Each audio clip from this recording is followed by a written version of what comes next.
చిన్నపాటి వర్షానికి చిగురుటాకులా వణికిపోతున్న జంట నగరాలు. బ్రాండ్ ఇమేజ్ గురించి మాట్లాడి ప్రజలను భ్రమల్లో ఉంచే నాయకులకు రోజు రోజుకు దిగజారిపోతున్న భద్రత గురించి ఎందుకు తెలియలేదు? తెలంగాణను బంగారు తెలంగాణ చేశాను అని చెప్పుకునే బాపు ఫ్లెక్సీలు హైదరాబాద్ నగరం మొత్తం నింపేస్తే బ్రాండ్ ఇమేజ్ పెరుగుతుందా? ఎవరు ఎప్పుడు ఏ మ్యాన్ హోల్లో కొట్టుకొని పోతారో తెలియదు. ఆఫీస్కు వెళ్లినవాడు క్షేమంగా ఇంటికి తిరిగి వస్తాడో తెలియదు. ఆఫీస్కు స్కూల్కు ఉదయం సమయానికి వెళ్లగలమనే గ్యారంటీ లేదు. వర్షం వస్తే ఏ కాలనీ ఎప్పుడు మునుగుతుందో తెలియక బిక్కుబిక్కుమని గడపవలసిన పరిస్థితి.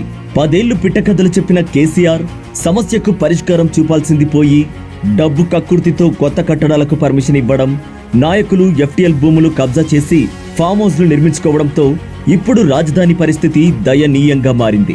పబ్లిసిటీలకు 100 కోట్లు ఖర్చు చేసే కేసీఆర్ భావితరాలకు ఇలాంటి రాజధాని ఇవ్వడంతో ప్రపంచంతో అభివృద్ధిలో ఎలా పోటీ పడగలదని భావించాడు.